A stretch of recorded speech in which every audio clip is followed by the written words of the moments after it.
Hi guys, welcome to my YouTube channel Machine Learning Ninjas. Today we are going to discuss about data skewness and measures of variability.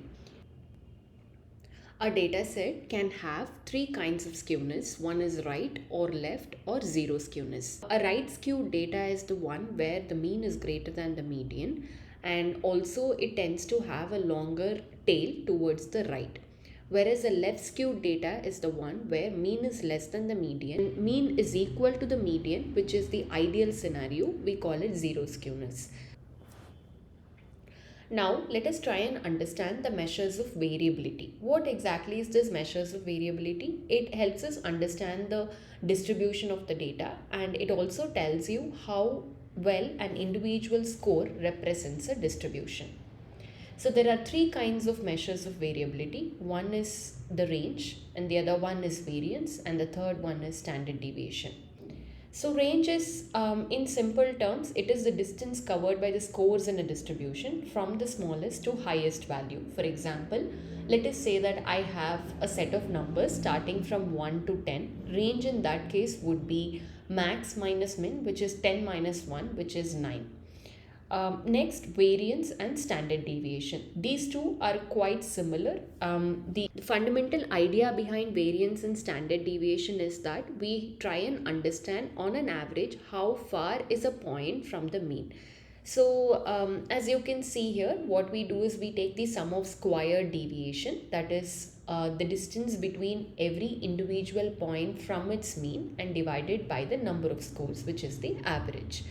So it describes whether the scores are closely clustered around the mean or are they widely scattered. So it helps us understand the distribution of the data. And we have different calculation for sample and population. In terms of denominator, there can be differences in the calculation when it comes to the sample or the population standard deviation. So let's have a quick learning check. If all the scores in a dataset are the same, the standard deviation is equal to 1. Is this true or false? Take a pause and think for a moment.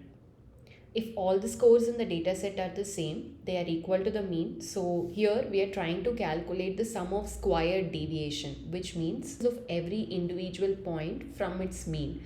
So in this case, it is going to be 0. So my standard deviation is going to be 0, and the answer is false. The second question is the standard deviation measures option A, sum of squared deviation scores, standard distance of a score from the mean, average deviation of a score from the mean, average squared distance of a score from the mean. So here we are trying to measure the standard distance of a score from the mean. That is the correct answer. So next, let us try and understand one simple concept, which is degrees of freedom.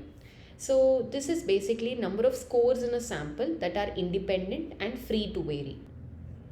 And this degrees of freedom concept is applied in some statistical calculations, which we will see later. So here we have a simple example of data points where mean, median and mode is 5.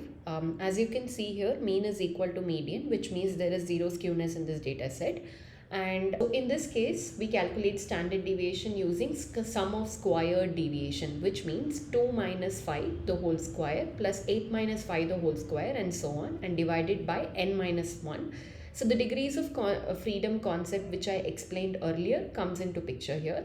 And there are 9 data points, so 9 minus 1 becomes 8, and 2.3 becomes your standard deviation. So on an average, every data point is at a distance of 2.3 from the mean. So this is how we can interpret standard deviation in simple terms. Thank you for watching my video. In my next video, I will be covering the basics of probability and conditional probability concepts. Thank you.